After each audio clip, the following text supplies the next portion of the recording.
Buenos días para todos y para todas. Por favor, me dicen si están viendo la pantalla y si me están escuchando bien.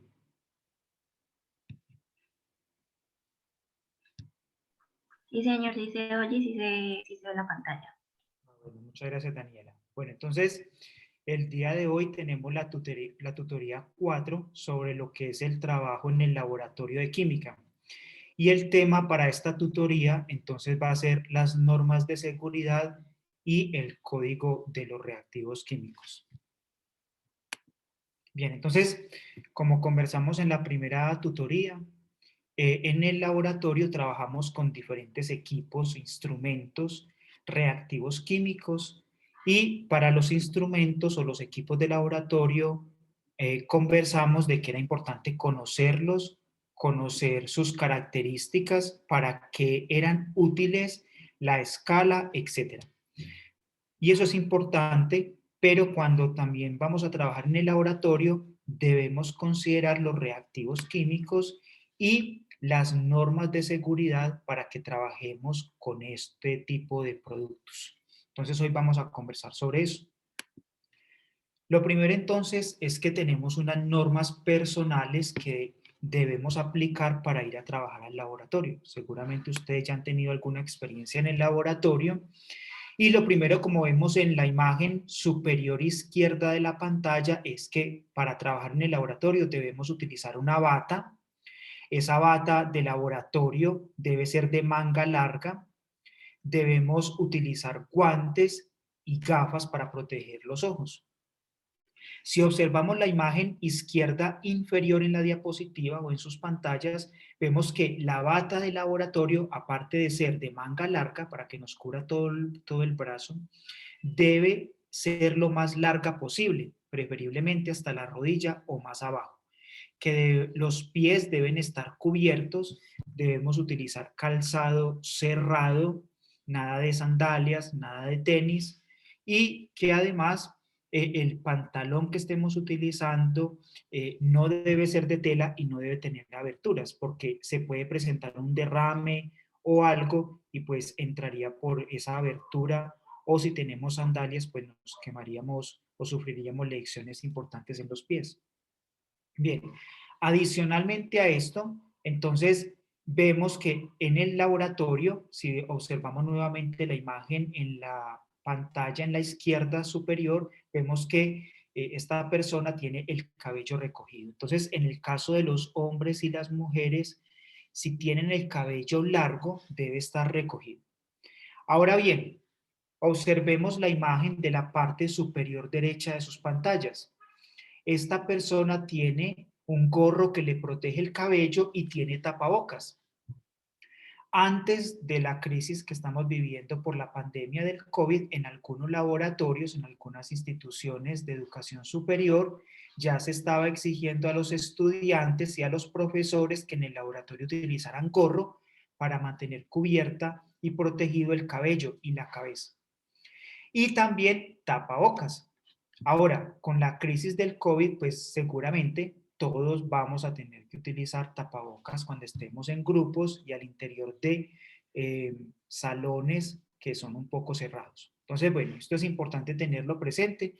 Adicionalmente, en el laboratorio, nosotros no debemos ingerir ningún tipo de alimentos, ni bebidas, ni alimentos sólidos, ¿cierto? No debemos comer en el laboratorio. Bien, aquí hay una imagen de estudiantes con un profesor en un laboratorio, ¿sí? Hay unas X que indican qué no se debe hacer y muestran otras personas con un comportamiento aceptable en el laboratorio. Lo primero que vemos aquí es esta primera persona que está sentada en la parte delantera junto al, o al frente del profesor. Es una persona que está fumando, no se ve muy bien, pero que está fumando, que tiene ciertos reactivos sobre la mesa que no se deberían, ¿cierto? Vemos en la parte intermedia otra X de una persona que está apuntando. Observen que tiene en la mano un Erlenmeyer y el Erlenmeyer, la boca del Erlenmeyer está apuntando hacia su cara. Eso nunca se debe hacer en el laboratorio. Cuando yo estoy mezclando reactivos en un tubo de ensayo, en un beaker, en un Erlenmeyer, en cualquier recipiente, nunca debo apuntar la boca del recipiente hacia mi cara o hacia mi cuerpo. ¿Por qué? Porque pueden producirse vapores, porque pueden producirse salpicaduras y en algún momento eso puede caer sobre el rostro o sobre el cuerpo. Entonces eso no se debe hacer.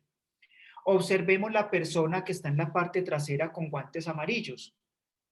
Miremos que esta persona tiene, recordemos que cuando estoy manipulando instrumentos y reactivos, debo extender los brazos hacia el frente. ¿Para qué? Para que ese recipiente y esos productos químicos que estoy manipulando estén lo más alejados posibles de mi cuerpo. Y miren que la persona sostiene el tubo de manera vertical, no apuntando hacia la cara como la persona que está en la parte intermedia. Cuando estamos en el laboratorio, sobre las mesas debemos evitar colocar nuestros bolsos, nuestros sacos o objetos personales para tener todo el espacio disponible para la manipulación y para evitar que se contaminen con reactivos químicos. Bien, adicionalmente en la parte derecha ustedes ven que hay otra X. Eso es de una persona que va corriendo por el laboratorio y con un recipiente que contiene un producto químico en el laboratorio no se puede correr y no se deben desplazar los reactivos químicos a no ser que sea estrictamente necesario. Vemos que en el laboratorio contamos con posetas para lavar. Nosotros encontramos el laboratorio limpio y al final debemos lavar todos los recipientes que hemos utilizado y dejarlos en su puesto. Vemos también que en el laboratorio se cuenta con unas salidas de emergencia, ¿cierto? O las puertas del laboratorio que deben ser identificadas en caso de que sea necesario abandonar el laboratorio precipitadamente. También vemos que en las paredes, si ustedes lo observan en la parte derecha junto a la ventana y en la parte izquierda junto a una de las puertas, hay extintores. ¿Sí? Extintores para manejar algún incidente que se produzca con fuego en el laboratorio. Ustedes pueden consultar sobre los diferentes tipos de extintores y para qué se utilizan en el laboratorio o en cualquier lugar donde uno se encuentre. Bien, adicionalmente, vemos que en el laboratorio se cuenta con unos recipientes para los desechos. En esta imagen le muestran un solo tipo, pero en realidad en el laboratorio contamos con canecas que están marcadas y están por colores, ¿cierto? Porque nosotros en los laboratorios debemos trabajar, como dice en la parte inferior de su diapositiva, con una gestión integral de los residuos. Es decir, que yo voy a tener una papelera o un recipiente donde voy a depositar material biológico sólido o sus respectivos desechos. Yo voy a tener una caneca donde voy a depositar material sólido común, por ejemplo, una hoja de papel, un cartón, etcétera. Y voy a tener, o el polvo cuando se hace aseo, pero voy a tener otro recipiente donde voy a verter, por ejemplo, el papel filtro. El papel filtro no va en la misma papelera donde se depositan, por ejemplo, una hoja de papel, un cuaderno, un cartón. No. Esos residuos sólidos que contienen reactivos químicos, ¿cierto? De algo, que sean pocos o muchos, deben ir en otro recipiente. En otro recipiente voy a colocar las agujas y así sucesivamente. El vidrio. Entonces todo se debe clasificar para tratarlo correctamente. Aquí no se los puse, pero para los residuos líquidos también utilizamos una gestión integral de residuos. Yo tengo el recipiente para descartar los ácidos, el recipiente para descartar las bases, el recipiente para descartar los residuos que están en solución acuosa, otro para los solventes orgánicos, etcétera, ¿cierto? Todo esto que busca procesar correctamente todos los reactivos químicos y todos los residuos que se generan en el laboratorio y evitar que lleguen pues a los sistemas acuosos o a las tierras, etcétera, o al ambiente. Bien. Cuando voy a trabajar en el laboratorio, debo preparar primero la práctica. Yo debo leer la guía del laboratorio, tener un cuaderno de laboratorio donde voy a anotar qué experimento estoy haciendo, la fecha, qué reactivos voy a utilizar y qué cantidades de esos reactivos voy a utilizar. toda la información que sea posible. Y luego cuando ya estoy en el laboratorio, recordemos que en el laboratorio pues vamos a medir volúmenes, vamos a tomar la masa de un reactivo, etcétera, la temperatura a la que se está llevando a cabo una reacción. Entonces todos esos datos yo los debo consignar en mi cuaderno de laboratorio. ¿Qué estoy haciendo? ¿Cierto? ¿Qué hice? Y los datos que necesito para hacer los cálculos, etcétera. Bien. Ahora entonces vamos a hablar de lo que es el trabajo con los reactivos químicos. ¿Sí? Bien. Para trabajar con los reactivos químicos utilizamos el sistema SGA. ¿Qué significa el SGA? Se llama el sistema globalmente armonizado o sistema globalmente armonizado de clasificación y etiquetado de químicos. Bien. ¿Qué sucede con los reactivos o con los productos químicos? No son malos, ¿cierto? Muchas veces tenemos la tendencia a decir que porque estoy frente a un reactivo químico o a un producto químico es malo. No son malos, ¿cierto? Como lo dice aquí, gracias a todos los productos químicos que nosotros conocemos hoy en día y que podemos producir, esto nos permite obtener sustancias que son útiles para la salud humana, medicamentos, para tratamientos de enfermedades, para producir polímeros, fibras, y eso nos sirve para una cantidad, bueno, equipos electrónicos, etcétera. Entonces, estos productos químicos nos ayudan a obtener materiales que nos permiten mejorar nuestra calidad de vida. Sin embargo, tenemos que reconocer que se pueden presentar efectos adversos para el ser humano y para el medio ambiente. Pero no es porque sean malos, sino porque nosotros muchas veces hemos omitido toda la seguridad que debe estar asociada al manejo de los reactivos químicos. O cuando un producto químico cumple su vida o un material, ¿cierto?, que fue producido a partir de muchos productos químicos, cumple su ciclo de vida, debemos disponer los residuos correctamente, ¿cierto?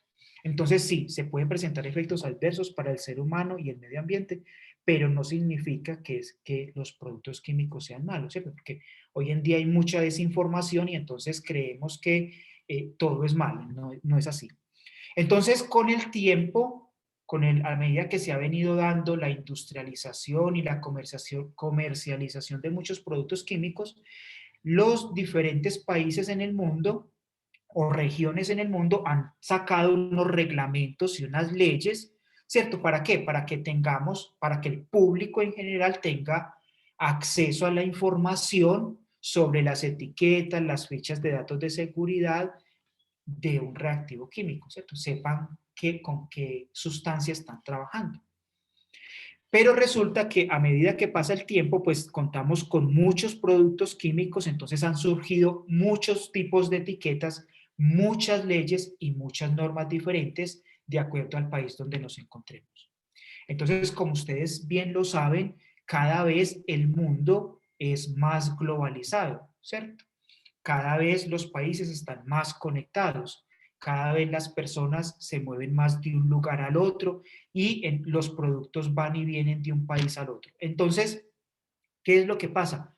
Que con el comercio, con la comercialización de muchos productos, materiales, etcétera, ha surgido la necesidad de tener una normativa internacional, ¿cierto? ¿Por qué? Porque si yo trabajo con gente de diferentes países o compro productos en diferentes países y usted está en Colombia y está hablando del ácido sulfúrico y va a Estados Unidos o conversa con alguien de Estados Unidos y está hablando del ácido sulfúrico, o va a Europa o va a Asia y están hablando del ácido sulfúrico, pero el uno tiene una información diferente de la que tienen los otros, entonces las personas comienzan a no entenderse, ¿cierto? Y eso comienza a complicar nuestra interacción, el desarrollo económico, industrial, etc. Entonces, inicialmente contamos con unas legislaciones muy fuertes que provienen de Estados Unidos, Canadá, la Unión Europea y de algunas recomendaciones de la Unión Europea. En esto también se ha ido involucrando la Organización Internacional del Trabajo. Y ustedes dirán, ¿y por qué ellos qué tienen que ver ahí? Tienen que ver ahí porque ellos se encargan justamente de proteger a los trabajadores, ¿cierto? Entonces, bueno, surgieron muchas leyes pero entonces todas eran diferentes. Entonces, ¿qué pasa? Que esto estaba teniendo un efecto negativo, finalmente no estaba cumpliendo su objetivo. ¿Por qué? Porque se estaba afectando la protección de los trabajadores, de los consumidores y la comercialización de productos y servicios en el mundo, ¿cierto? Entonces, por ejemplo, en cuanto a la protección, habían inconsistencias en la información sobre el mismo producto químico. Entonces, ¿eso qué pasaba? ¿Qué podía pasar? Que si yo tenía un ácido sulfúrico que venía de Estados Unidos con una información y tenía otro que venía de Europa con otra información, esas contradicciones me llevan a manejar o a manipular mal ese producto químico. Y en el comercio, entonces, ¿qué es lo que sucede? Pues una empresa que esté comercializando productos químicos o una empresa que requiera de productos químicos para producir un material o otra sustancia útil para los seres humanos, entonces, ¿qué sucedía? Que tenía que cumplir muchas regulaciones diferentes para clasificar y etiquetar los peligros, y eso le aumentaba los costos y le consumía mucho tiempo.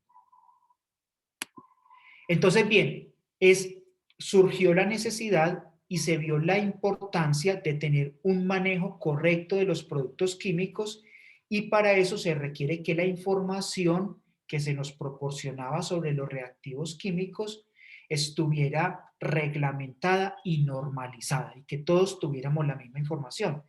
Y eso entonces se va a hacer mediante etiquetas, símbolos y fichas de datos de seguridad que vamos a conversar más adelante, ¿cierto? Entonces, inicialmente recordemos que se tenía una información que no era estandarizada, y ahora lo que vamos a hacer es estandarizar esa información.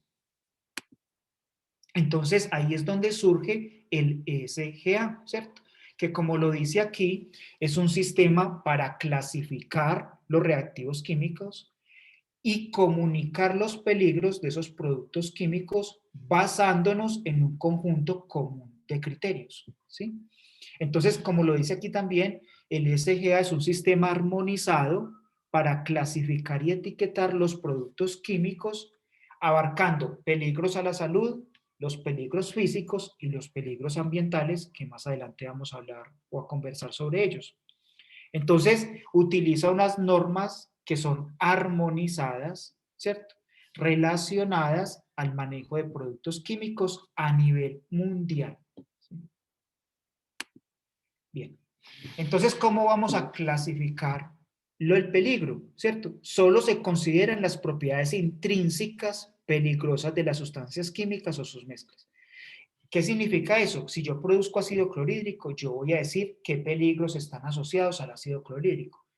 No voy a tener en cuenta, ¿cierto?, qué sucede durante las reacciones químicas con ese producto, ni nada de eso. Y se van a comunicar esos peligros mediante ¿qué? Mediante etiquetas, fichas de datos de seguridad y símbolos. Entonces, vamos a clasificar el peligro y lo vamos a categorizar. Bien, entonces, para lograr todo esto, para lograr tener un sistema armonizado, unas normas a nivel internacional estandarizadas, el SGA va a ser la base de partida. Ustedes lo pueden revisar, ¿cierto? Eso lo publican las Naciones Unidas, y que establece el sistema globalmente armonizado. Entonces, establece unas definiciones armonizadas de los peligros. Entonces, vamos a hablar de peligros físicos a la salud y ambientales. Establece unos criterios específicos para las etiquetas, ¿cierto? Cuando yo voy a leer una etiqueta en un reactivo químico, en la botella que contiene un reactivo químico, entonces va a ser la misma en todas partes, ¿cierto? Y esa etiqueta va a estar compuesta por un pictograma, una palabra de advertencia o unas palabras de advertencia y unas indicaciones de peligro y de precaución. Y por último, cada vez que usted compre un reactivo químico, cada vez que usted vaya a trabajar con un reactivo químico en un laboratorio, usted tiene el derecho de solicitar la ficha de datos de seguridad, y ahí va a encontrar toda la información pertinente relacionada con ese producto químico, y usted va a poder contar con ella para poder manipular cuidadosamente y con toda seguridad ese reactivo químico. Entonces vamos a conversar de todo esto. Entonces, ¿qué sectores son impactados por el SGA? El lugar de trabajo, si usted trabaja en una empresa que produce químicos, o si usted trabaja en una empresa que utilice químicos para producir otros valga la redundancia, otros productos de interés, ¿cierto? Fibras, polímeros, medicamentos, etc. Entonces eso impacta a los trabajadores. Entonces por eso ahí está involucrada la ONU, está involucrada la Organización Internacional del Trabajo. Impacta a los consumidores, ¿cierto? Porque es cuando usted compra un producto, usted quiere saber eso de qué está fabricado y qué peligros puede tener, ¿cierto? O qué precauciones debe tener. Impacta el transporte, porque estamos desplazando reactivos químicos de una ciudad a otra, de un país a otro. Entonces el conductor, la persona que está involucrada en ese proceso de transporte de mercancías, debe contar con esa información. E impacta los servicios de emergencia.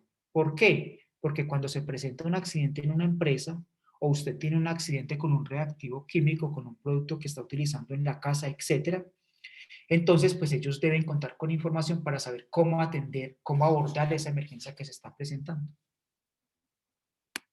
Bien, entonces vamos a comenzar por los elementos principales. Entonces hay unos criterios de clasificación para los peligros. Ya sabemos que están estandarizados para la salud, los peligros físicos y ambientales, y que hay unos elementos de comunicación de esos peligros, que básicamente va a ser mediante las etiquetas, ¿cierto? Que van a tener unos elementos y unos formatos estandarizados y unas fichas de datos de seguridad que van a tener unas secciones y unos formatos estandarizados también.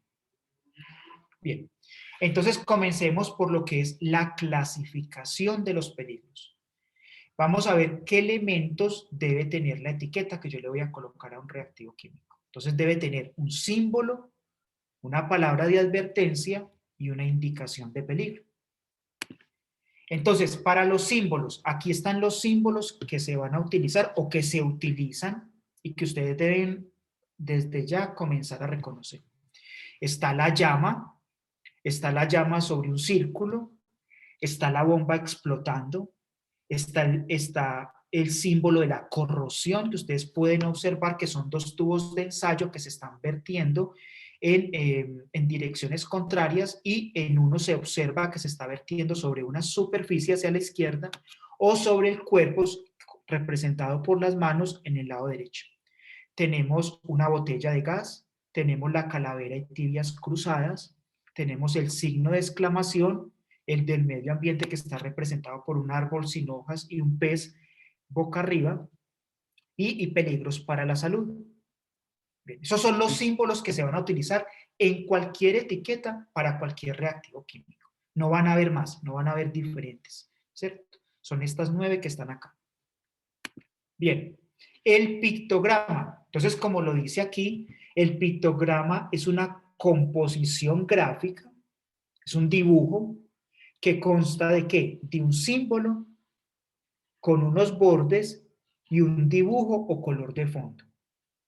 Entonces, eso es en general un pictograma, pero para el SGA, para el sistema globalmente armonizado, vamos a utilizar un rombo, como el que se observa aquí en la parte central de sus pantallas. Un rombo apoyado en un vértice, ¿sí? El símbolo debe ser de color negro. Miremos que aquí está el signo de la exclamación, ¿sí? O el símbolo de la exclamación. Debe ser en color negro en un fondo blanco. Observemos que el fondo o el interior del rombo es de color blanco y el borde del rombo es de color rojo. Todos los pictogramas van a ser de esa manera. Aquí tenemos el pictograma ¿para qué? Para representar que tengo un irritante cutáneo. Bien, entonces comencemos por los peligros físicos, ¿sí? Aquí tenemos la bomba explotando. ¿Para qué se utiliza ese símbolo? Para productos que pueden explotar al contacto con una llama, por una chispa, por la electricidad, por el calor, por un choque, por la fricción, ¿cierto? Entonces hay un peligro físico por explosión. Está la llama para indicar que son productos químicos que pueden inflamarse al contacto con una llama, con una chispa, con la electricidad, por calor, por fricción. Y mire qué importante, al contacto con el aire o con el agua, o si liberan gases inflamables, ¿sí? Hay sustancias químicas que producen reacciones muy violentas con el agua. No tiene que haber una llama. Por ejemplo, si usted tiene sodio metálico, sodio metálico en el laboratorio y le introduce agua o lo pone en contacto con el agua, la reacción es violenta y explosiva. Entonces, yo puedo tener también aquí la llama sobre un círculo, ¿sí? Entonces, esto es para indicar productos que pueden provocar o agravar un incendio o una explosión en presencia de productos que sean combustibles, ¿sí? El de corrosión, ¿sí? Estos productos químicos son corrosivos y pueden atacar o destruir metales o superficies. Por eso, como les decía, hay un tubo de ensayo que se está vertiendo hacia la izquierda e indica una superficie, ¿cierto? Por ejemplo, un ácido concentrado, un ácido fuerte, una base fuerte y con alta concentración. Son sustancias que pueden dañar una superficie.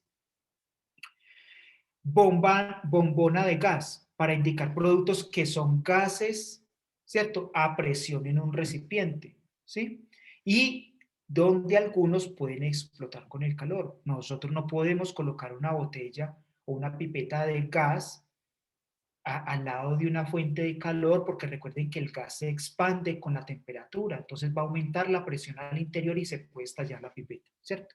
Entonces se trata de gases comprimidos, licuados o disueltos, etcétera, ¿cierto? Bien. Entonces, bueno, antes de continuar, observen que todos son un rombo apoyado sobre un vértice, que todos los bordes son de color blanco, perdón, color rojo, que el fondo es de color blanco y que todos los símbolos son de color negro, ¿sí? Bien. Sigamos con peligros para la salud. Aquí que tenemos la calavera y tibias cruzadas, para indicar productos químicos que pueden provocar efectos adversos para la salud, ¿cierto? Incluyendo pequeñas dosis, ¿cierto? Muchas veces con pocos mililitros o con poco tiempo de exposición a un gas, las personas pueden sufrir reacciones adversas. Ahora, yo les quiero aquí aclarar algo. Cuando muchas veces estamos trabajando en el laboratorio, a veces pues se presentan olores por algún gas, etcétera. Entonces, bueno, uno dice, bueno, ese producto químico no es muy peligroso, entonces no hay problema. Hay que tener atención con eso, ¿cierto? ¿Por qué? Porque no todas las personas tienen la misma sensibilidad y la misma resistencia a un olor, a un gas, etcétera. Puede que usted esté en el laboratorio y sean 20 estudiantes y todos estén sintiendo el mismo olor y bueno, y puede que sea una sustancia que no represente un peligro inminente para la salud. Pero a veces hay personas que son más sensibles. Entonces resulta que puede colocársele roja la piel o sencillamente puede sentirse mareada porque no soporta el olor. Entonces eso también lo tenemos que tener presente. Que así nos digan que una sustancia química no representa un peligro para la salud, hay personas que pueden ser sensibles. Entonces, por eso debemos extremar siempre las precauciones cuando trabajamos con los reactivos o los productos químicos. Tenemos el de corrosión. Nuevamente, miremos el de corrosión. Estaba en peligros físicos y en peligros para la salud. ¿Por qué? También tiene un tubo de ensayo que se vierte hacia la derecha sobre unas manos que realmente representan el cuerpo humano. ¿Por qué? Pues eso representa productos químicos que pueden dañar la piel, los ojos. ¿Por qué? Porque hay un contacto, hay un derrame o simplemente hay salpicaduras o hay una proyección y le puede caer sobre los ojos, la piel y le puede causar un daño grave. Está el signo de exclamación, ya lo habíamos visto. Estos productos producen efectos adversos en dosis altas. Entonces, puede que si la dosis es pequeña no sea un problema, pero si usted está durante un periodo prolongado expuesto a esta sustancia química, la dosis puede ser alta, ¿cierto? O si usted ingiere una gran cantidad, entonces puede producirle un problema. ¿Cómo? Irritándole los ojos, la garganta, la nariz, la piel. Provocan alergias cutáneas, somnolencia y vértigo. Algunas personas pueden desmayarse. Bien, peligros para la salud. También está por esta estrella, ¿cierto? O esta luz brillante en el centro de un pecho de una persona, ¿cierto? ¿Esto qué representa? Productos que son cancerígenos, ¿cierto? Que provocan mutaciones, que provocan daños en el ADN, que lo pueden modificar, ¿cierto? Entonces esto puede resultar en problemas para la reproducción humana, ¿cierto? Mire, por ejemplo, que ustedes que están tan jóvenes, ¿cierto? Pueden tener algunas expectativas de vida más adelante, cuando estén más adultos, y una de ellas puede ser, pues, ser padres de familia. Entonces tienen que tener cuidado cuando uno trabaja con estas sustancias. ¿Por qué? Porque pueden perjudicar la fertilidad o provocar la muerte de un feto, ¿sí? Por ejemplo, cuando una mujer va a trabajar en un laboratorio y está en embarazo, hay que extremar, no es que no se pueda, se debe evitar. O si se va a hacer, pues se debe hacer extremando las medidas de seguridad, ¿cierto? Entonces puede modificar el funcionamiento de órganos, como que pueden dañarle el hígado, el sistema nervioso, ¿cierto? Pueden provocarle alergias respiratorias o afectar los pulmones. Ahora, hoy en día se trabaja con muchos de estos productos. ¿Por qué? Porque hay mucha investigación para curar enfermedades graves. Entonces, es que no se puede trabajar con ellos. Se puede trabajar con ellos, pero bajo unas medidas de seguridad más estrictas, ¿cierto? Los laboratorios están acondicionados para eso. Y lo segundo es que porque un producto sea cancerígeno no significa que si usted trabaje con él le va a dar cáncer, porque también depende de qué tanto tiempo usted trabaja con la sustancia, primero, y segundo, depende de usted qué tan frecuentemente trabaja con esa sustancia. No es lo mismo que si usted trabaje un día a la semana o una vez al mes, a que trabaje 2, 3 días por semana, todas las semanas con esa sustancia química. Recordemos que el tiempo de exposición, la frecuencia de exposición también hay que tenerla en cuenta. Bien. Y por último tenemos los peligros para el medio ambiente, que está representado por el árbol sin hojas y el pescado en una posición bastante, bueno, como hacia arriba. Entonces, esto indica que, ¿qué? Que estos productos provocan efectos nefastos para los organismos, especialmente del medio acuático, porque muchas veces las sustancias químicas salen de un laboratorio, de una empresa, por el sistema acuático más que en sólidos, pero también puede suceder. Entonces los sistemas acuáticos se ven más afectados. Se afectan los peces, las algas, otras plantas acuáticas, otros animales acuáticos, ¿cierto? No suele existir la palabra de advertencia, pero cuando existe es siempre de atención, ¿cierto? Ahora, cuando estamos trabajando en un laboratorio, como les dije al principio, hay una gestión integral de residuos. ¿Por qué? Porque usted puede tener una sal que sea muy soluble en agua y que no se represente un peligro para el medio ambiente. Pero si usted trabaja todos los días en el laboratorio y son muchos estudiantes y todos los días vierten ese mismo residuo por el agua, ¿cierto? Eso termina en las quebradas, termina en los ríos, termina en el océano. Y así no sea muy peligroso, pero como usted está vertiendo tanta cantidad, con el tiempo recordemos que esos sistemas todos están en un equilibrio, ¿sí? Que eso tiene unos animales adaptados a ese ambiente, unas plantas adaptadas a ese ambiente. Y que si usted comienza a verterle y a verterle otros residuos a los que ellos no están acostumbrados, usted va a perturbar ese sistema, ¿cierto? Entonces, por eso cuando trabajamos en un laboratorio, así el producto químico con el que estemos trabajando no represente un peligro inminente para el medio ambiente, no lo debemos verter por la poceta, debemos verterlo en un recipiente adecuado. ¿Para qué? ¿Qué se hace luego? Hay empresas que se dedican a procesar esos residuos químicos. Bien, cuando estamos trabajando en el laboratorio debemos almacenar los reactivos químicos, ¿cierto? Entonces, para eso hay una convención para almacenar los reactivos químicos, de acuerdo al peligro que representan el SGA. Si tiene peligro por inflamación, entonces se utiliza una banda, ¿cierto?, de color rojo para la etiqueta, de rojo continuo, ¿cierto? Si es una sustancia térmicamente inestable que puede experimentar descomposición exotérmica, se utiliza una banda, ¿cierto?, con los bordes de color rojo, pero en cuadros de color blanco, ¿cierto?, de fondo blanco. Si son sustancias reactivas con el agua, se utiliza una banda de color morado claro o color gris. Si son gases, sólidos y líquidos comburentes, se utiliza una banda de color amarillo. Si son corrosivos y representan un peligro físico y para la salud humana, se utiliza una banda ¿cierto? Rectangular, con bordes de color negro, donde la mitad está pintada en fondo negro y la otra mitad en fondo blanco.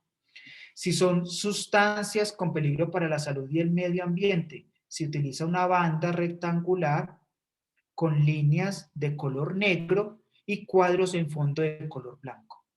Si son sustancias que suponen un peligro moderado para la salud, mire que no dicen que no es que no tengan, no representen ningún peligro para la salud humana, sino moderado, un peligro moderado. Todas las sustancias en algún grado pueden resultar peligrosas. Entonces, se utiliza una banda de color verde. Bien, ustedes dirán, ay, pero es que yo no voy a estudiar química. Ay, pero es que yo no voy a ser ingeniero químico. Está bien, ¿cierto? Pero mire que usted en todos los días, en cualquier empresa o en muchas carreras, así no sea de química, puede ser en una ingeniería, puede ser en la misma física, puede ser en biología o en medicina o en microbiología, y usted está trabajando todo el tiempo con sustancias químicas. Y si no está trabajando con sustancias químicas, no sé, usted puede, en su casa tiene muchos productos químicos. Esto también es por cultura general, ¿cierto? Estamos viendo la crisis del COVID, ¿cierto? Y mucha gente, ¿cierto? Escuchando a otras personas que no sabían del manejo de reactivos y de productos químicos, le sugirió a la gente, le sugirió al público que ingirieran ciertas sustancias, ¿cierto? Y si usted tiene conocimiento, usted sabía que esas sustancias químicas que le estaban diciendo que se tomara contra el COVID no son buenas para la salud humana. Le podían provocar quemaduras en la boca, le podían provocar daños en el exófago, etcétera, etcétera, etcétera, ¿cierto? Entonces, miren que esto no es solo por si yo voy a ser químico o físico, no, esto también es importante por cultura general o cuando se presenta un accidente, etcétera. Bien, entonces miremos un poco más sobre la clasificación en el SGA de los peligros para la salud, ¿cierto? Entonces, cuando decimos que un reactivo químico representa un peligro para la salud humana o también para los animales, el medio ambiente, etcétera, esto es porque, esto, vamos a hablar para la salud, es porque es causada por productos químicos que son tóxicos específicos a ciertos órganos, ¿cierto? Por ejemplo, es dañino para el hígado, es dañino para los pulmones, y por lo tanto estos productos químicos presentan un potencial de efectos adversos para la salud en personas que están exponiéndose a este producto químico. Entonces, ¿qué clases de peligros tenemos acá? Productos químicos que le van a causar toxicidad aguda, corrosión o irritación cutánea en la piel, lesiones oculares graves o irritación ocular. Enseguida vamos a ver ejemplos de lo que son, de lo que se considera una irritación y de lo que se considera una lesión grave.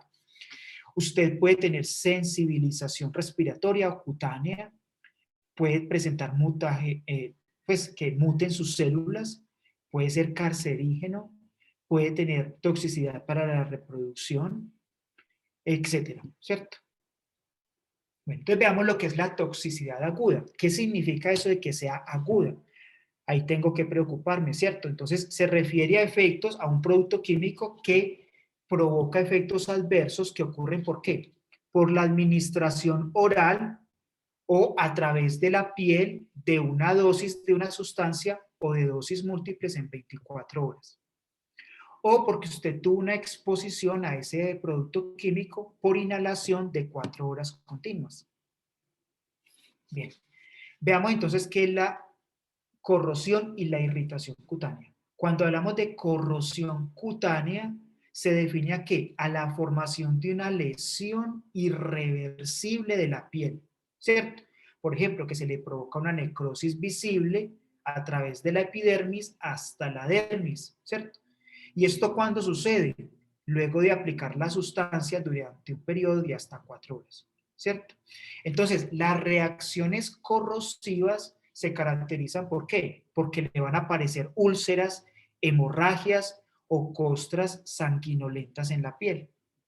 Aquí tiene un ejemplo, pero ya no de corrosión, sino de irritación cutánea, irritación de la piel.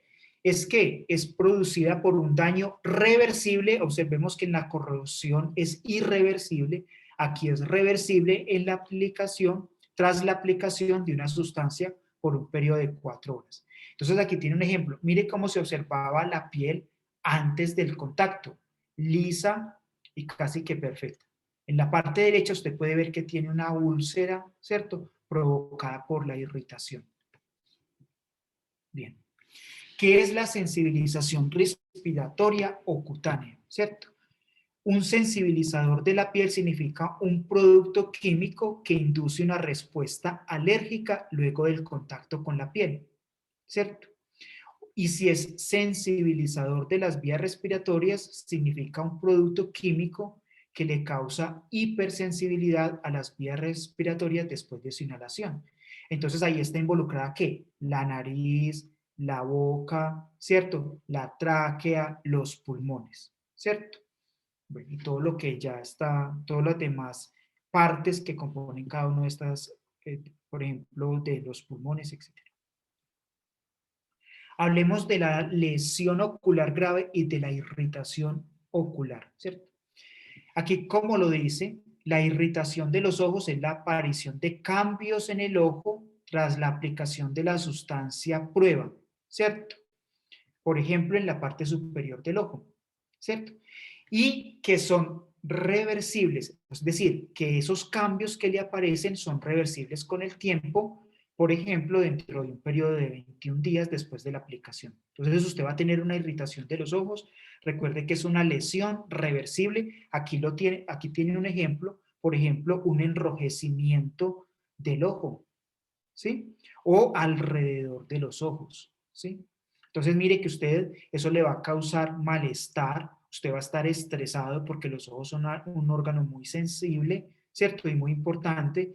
Entonces usted, esto puede tardarle 3 días, 4 días, 5 días, hasta 21 días puede durarle este enrojecimiento y usted pues va a estar con mucha molestia y preocupado. Ahora, esto es una irritación, pero algún producto químico le puede causar una lesión ocular grave, ¿cierto?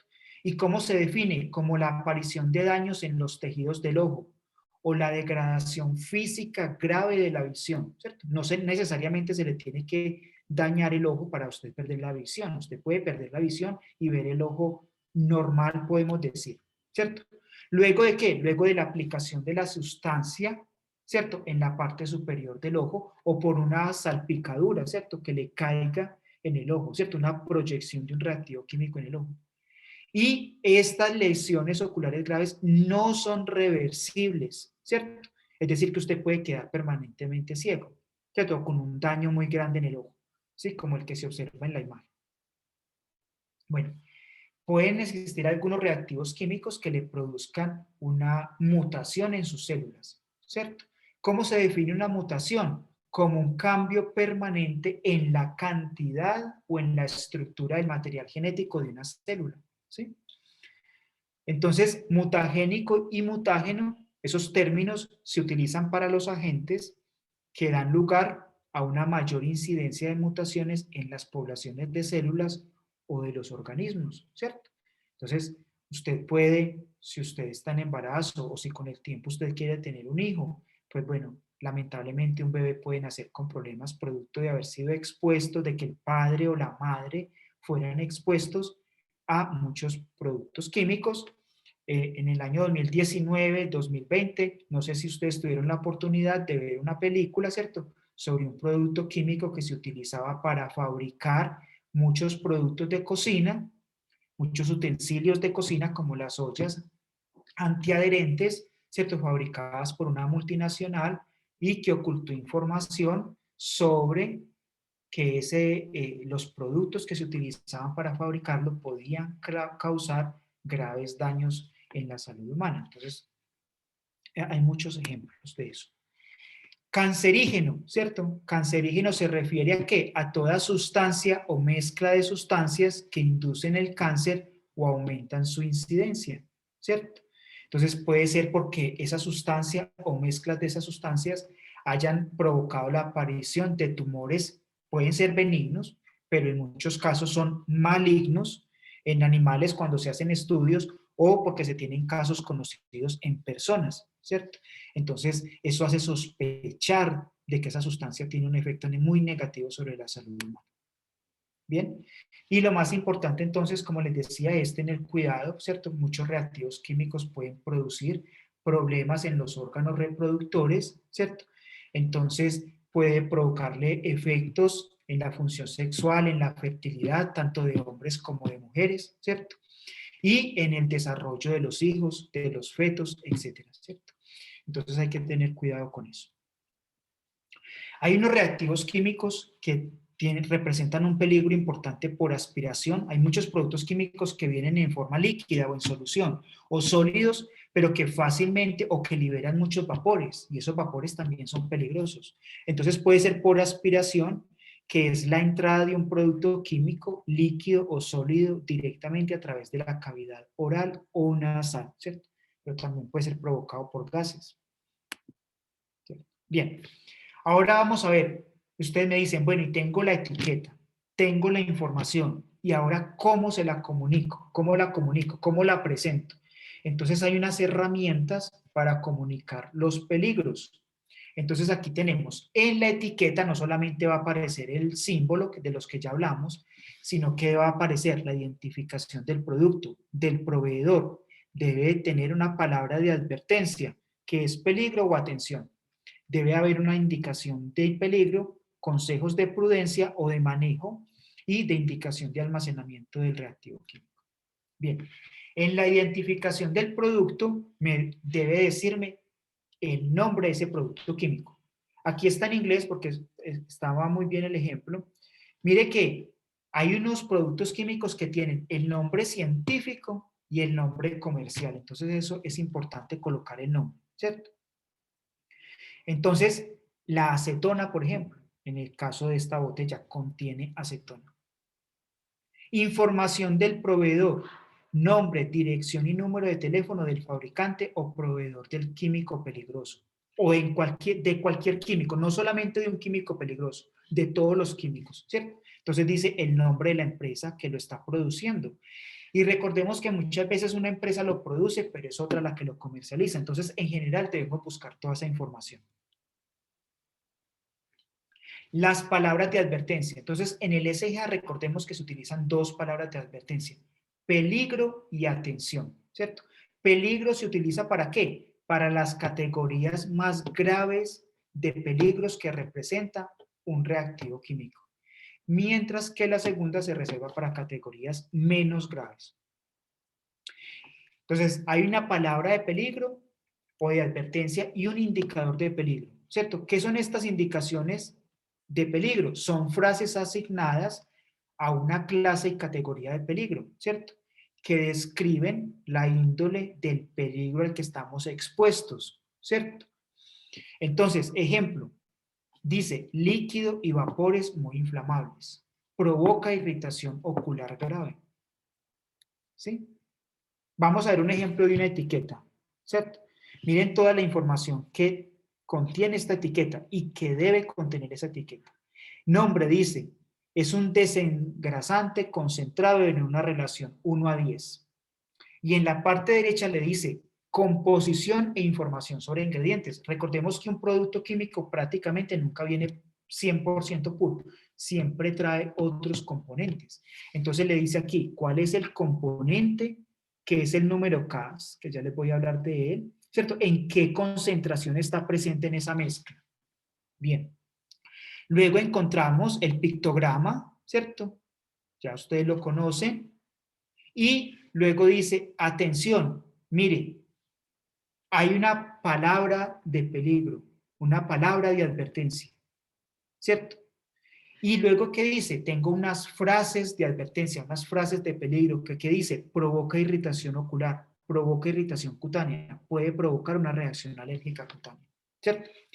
Luego vemos en la parte central también que dice unos consejos de manejo del reactivo químico y de seguridad que usted debe tener para manipularlo y almacenarlo. Por ejemplo, evitar el contacto con la piel y los ojos. ¿Por qué dice eso?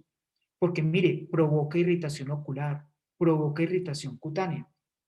Si le cae material en los ojos, lavar con agua abundante durante al menos 15 minutos y consultar al médico. Luego de manipularlo, lavarse cuidadosamente con agua y jabón después de la manipulación, siempre antes de salir del laboratorio y luego de tratar cualquier reactivo químico, así sea limpio en su casa, usted se debe lavar las manos porque si usted se toca los ojos, se provoca una lesión. Mire, debe almacenarlo a una temperatura entre 0 y 35 grados centígrados, lejos de fuentes de calor e ignición, y en envases cerrados. Y le dice usted cómo debe trabajar con este reactivo químico, utilizar guantes, bata, protegerse la cara, no ingerir alimentos y no fumar, ¿cierto? Y luego en la parte inferior debe estar la información del proveedor o del vendedor de ese reactivo químico. Entonces, como les decía, resumiendo, en la etiqueta, identificación del producto, palabra de advertencia, indicador de peligro, consejos de prudencia e identificación del proveedor. Bien, para terminar, entonces vamos a hablar lo que son las fichas de datos de seguridad. Como les decía, proporcionan información completa sobre las sustancias químicas para controlarlas y reglamentarlas. Y recuerden que cuando usted va a comprar un reactivo químico, un producto químico, usted tiene todo el derecho de exigir las fichas de datos de seguridad. ¿Cierto? ¿Por qué son importantes en el SGA? Primordialmente para el lugar de trabajo donde más se manipulan los reactivos químicos. Los utilizan los empleadores y los trabajadores para tener información sobre los peligros del material químico y obtener consejos sobre las precauciones de seguridad, ¿cierto? Pero en general todos podemos utilizar las fichas de datos de seguridad, pueden ser los que transportan las sustancias químicas o los servicios de emergencia.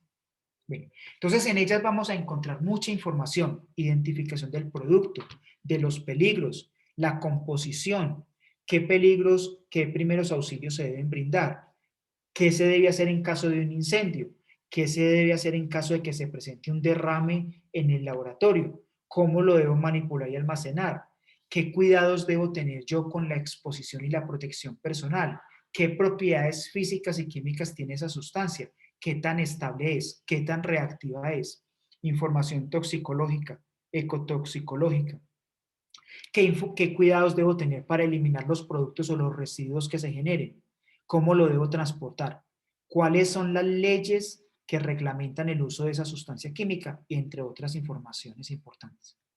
Veamos un poco sobre ellas. Identificación de la sustancia, el nombre, la fórmula química, ¿cierto? Los datos del proveedor, los teléfonos de emergencia y el número CAS, que es un número con el que se identifica cada sustancia química. Por ejemplo, aquí está el ejemplo, el carbono, con el símbolo C. Tiene asignado el número CAS 7440-44-0. Si usted busca ese número CAS en cualquier parte del mundo, siempre le va a salir carbono, ¿cierto? Y toda sustancia química, todo elemento químico tiene asignado un número que lo identifica. Entonces, muchas veces si usted ve la fórmula de un compuesto químico y usted no sabe el nombre, usted puede buscarlo por el número CAS. ¿Sí? Identificación de los peligros. ¿Cómo se clasifica en cuanto a la toxicidad de esa sustancia? ¿Qué pictogramas? Debe tener unos pictogramas, debe tener unas palabras de advertencia, las indicaciones de peligro y los consejos de prudencia. Puede encontrar la fórmula molecular, la masa molar, el número CAS y las categorías de toxicidad. ¿Qué más va a encontrar? Primeros auxilios. ¿Qué se debe hacer si usted, una persona, entra en contacto con esa sustancia, entra en contacto con los ojos, con la piel, o si la persona lo ha ingerido? ¿Qué efectos va, qué síntomas o qué efectos va a presentar? ¿Cierto? ¿Y cuál es la indicación para atenderla en el hospital? Si se presenta un incendio, ¿cómo debo extinguir el incendio? ¿Qué recomendaciones, qué cuidados debo tener para el personal que está luchando contra el incendio? Si se presenta un derrame accidental, por ejemplo, se me quebró la botella, se me derramó lo que tenía en el beaker, entonces, ¿qué cuidados debo tener yo para protegerme? ¿Cierto? Para proteger al medio ambiente. ¿Qué materiales debo utilizar para la limpieza? Recuerden que en el laboratorio, usted cuando se le derrama algo, usted no utiliza la escoba ni la trapeadora. En los laboratorios existe un kit para derrames líquidos, para derrames de sólidos, etc. ¿Cierto? ¿Qué cuidados debo tener en la manipulación y en el almacenamiento seguro de esa sustancia química en el laboratorio? ¿Cierto? ¿Qué debo hacer para controlar la exposición? ¿Cierto?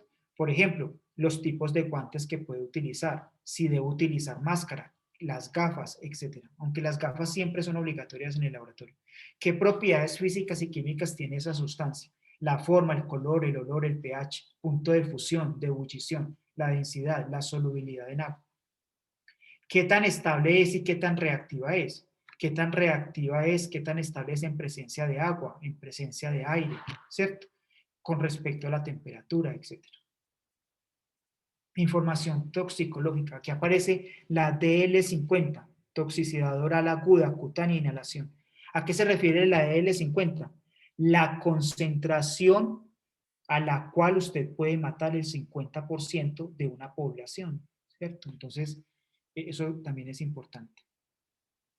La información ecológica, ¿cierto? ¿Qué tan tóxico es para los sistemas, para las especies en los sistemas acuáticos, en las tierras, etcétera? Y cómo debo tratar yo los residuos, ¿cierto? ¿Cómo los debo marcar? ¿Cómo los debo almacenar? ¿Dónde los puedo dirigir, etcétera? ¿Cierto? Y cómo los puedo transportar. Si lo voy a transportar por vía marítima, terrestre, fluvial o aérea, es muy delicado transportar reactivos químicos por vía aérea, ¿cierto? Se pueden producir gases explosivos, etcétera. Bien. Entonces, todo esto no es carreta, ¿cierto? Esto está regulado por el Ministerio del Medio Ambiente, de Vivienda y Desarrollo Territorial, ¿cierto? Ellos se acogen a la normativa de la ONU, se acogen a la normativa internacional y también la adaptan al sistema colombiano, ¿cierto? De acuerdo a nuestras necesidades, porque también usted tiene que tener en cuenta en qué región, en qué país va a colocarlo, ¿cierto? Usted toma esa normativa para implementarla también teniendo en cuenta otras disposiciones y otras regulaciones que tenemos en cada país. Bien. Entonces, ustedes la pueden consultar, la versión del 2011 de la ONU, etc. Bien, ¿alguna pregunta? Pasamos a hacer algunos ejercicios sobre este tema. ¿Algún comentario, alguna duda?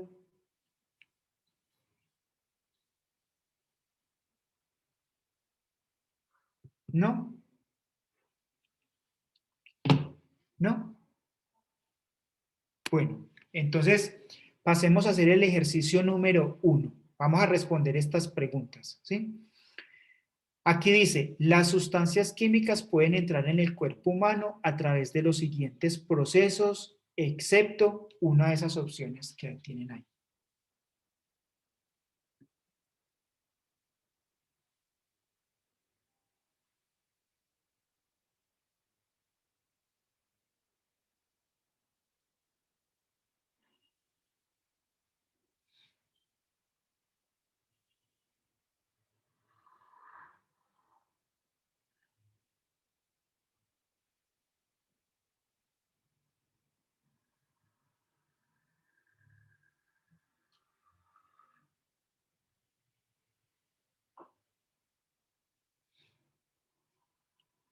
Bien, ¿cuál sería la respuesta? ¿Quién tiene la respuesta? Vamos a ver el chat. No lo he revisado hoy, qué pena. La D, ¿cierto? Alejandra León dice que la D. María Fernanda Franco dice también que la D. Bien. Las sustancias químicas pueden entrar en el cuerpo humano excepto a través de. Entonces, muy bien. Absorción en la piel. Bien. ¿Por qué? Porque por inhalación sí, un vapor, ¿cierto? Cuando es un gas o hay líquidos que liberan vapores, sólidos que liberan vapores. Por ingestión yo lo puedo ingerir directamente, ¿cierto? O porque tengo las manos sucias y me las meto a la boca o me toco los ojos, ¿cierto? Algo con lo que ya estamos muy familiarizados debido al COVID. Por absorción cutánea, cuando yo lo coloco sobre la piel y pues resulta que me causa, que puede ingresar al cuerpo, ¿cierto? Bien. ¿Por qué no por absorción en la piel, cierto? Por absorción, ustedes me dirán, ¿y qué es absorción cutánea y absorción en la piel? Bueno, en la piel entra en contacto con la piel y va atravesando, ¿cierto? Se va absorbiendo, va atravesando pues todas las capas que tengo ahí hasta que llega al interior del cuerpo, o bueno, en fin. Pero ¿por qué no por absorción? Entonces vamos a ver. ¿Qué es absorción? Absorción, como lo muestran estas dos figuritas, la de la parte izquierda es que va hacia el interior de, ¿cierto? ¿Sí? Y adsorción es que se queda en la superficie, solo en la superficie, no ingresa al interior. Obviamente que hay sustancias químicas que no se tienen que absorber, le podrían causar algún daño, pero superficial. Entonces, un ejemplo también, ustedes de pronto lo han visto, es cuando usted tiene una torta. Absorción es usted se come la torta, va a quedar en el interior de la boca, en el interior del cuerpo, pero adsorción es si se la estrellan en la cara, ¿cierto? Queda todo en la superficie. Bien, entonces muy bien. Por adsorción no ingresan al interior del cuerpo humano. Miremos el ejercicio número 2. El pictograma, ¿cierto? Usted va a tener varias opciones para seleccionar. El pictograma, es el nombre, indica que el recipiente contiene una sustancia explosiva.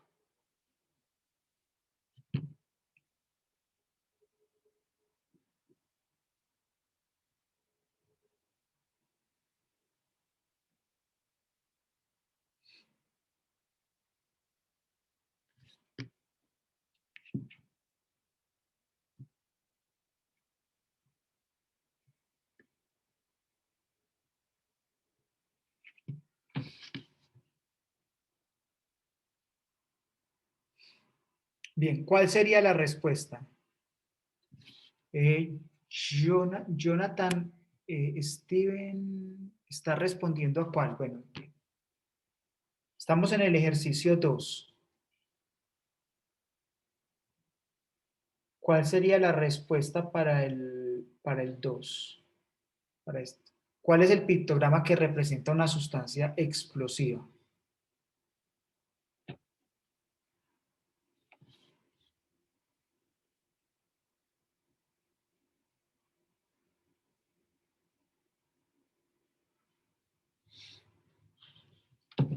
La B, dice Alejandra León.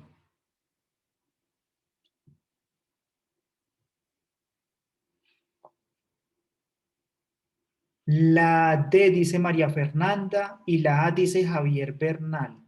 Bien, están un poco divididos ahí. A ver si hay otra persona que responda.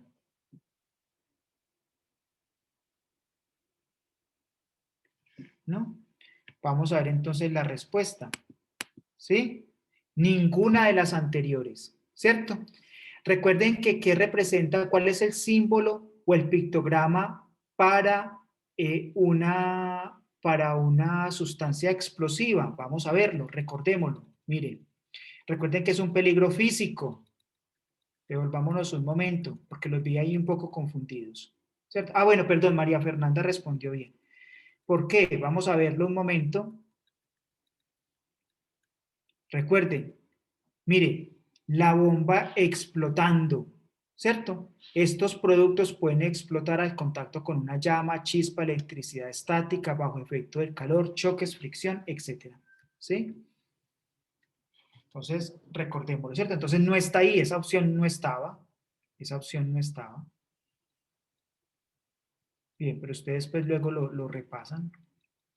¿Sí? Bien.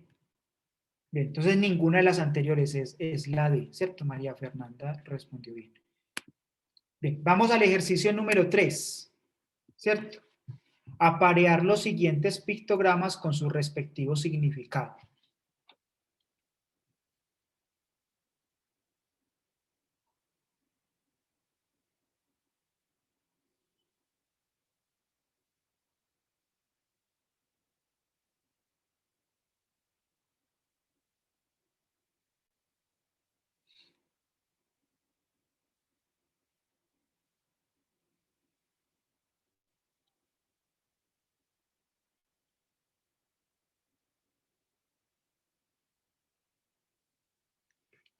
Bien, ¿cuál sería la respuesta para el ejercicio 3?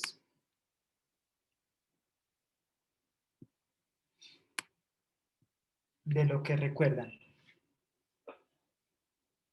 ¿Quién tiene la respuesta? Alejandra León dice la A. ¿Sí? Bien. Veamos la respuesta. ¿Sí? Muy bien, la A, ¿cierto? El 1 es un gas comprimido que está representado por una pipeta, por una botella cerrada, ¿cierto? Entonces contiene un gas comprimido. 2, corrosivo, ¿sí? ¿Sí? Corrosivo, son sustancias corrosivas. El 3 es tóxico, ¿sí? El 3 es tóxico, ¿sí? Bien, entonces aquí tenemos la pipeta, ¿cierto? La botella, ¿cierto? Indica que tiene un gas comprimido, ¿sí? Corrosivo es para qué. Tenemos entonces el pictograma con los dos tubos de ensayo, ¿cierto? Recordemos que caen sobre una superficie o sobre las manos, que indican que son sustancias que pueden provocar daños tanto a una superficie como al cuerpo, ¿cierto? Y tóxico, ¿cierto? Son con la calavera y tibias cruzadas, que representa un daño grave para la salud. El cuarto, ¿cierto? ¿Cuál de los siguientes símbolos advierte que la sustancia puede causar quemaduras químicas?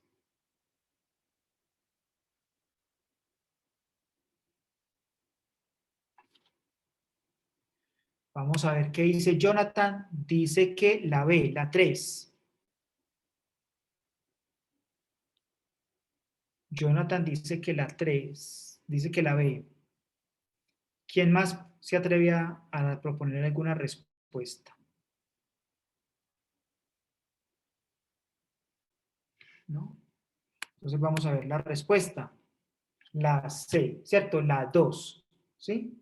Quemaduras químicas, ¿cierto? Cuando hablo de corrosivo, ¿cierto? Recuerde que pueden causar lesiones, ¿cierto? Quemaduras por productos químicos, ¿cierto? Son corrosivas. Un ácido fuerte, una base fuerte o un ácido con alta concentración, ¿cierto? Me pueden causar quemaduras químicas.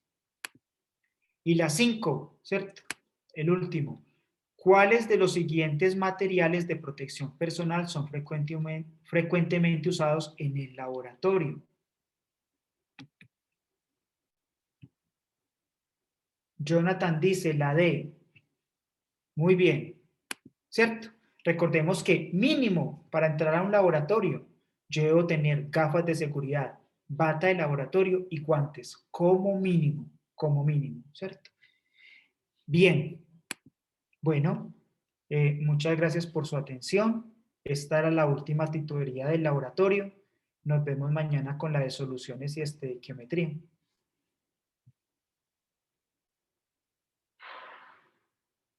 Muchas gracias, hasta luego. No, a ustedes. Gracias, profe. Gracias.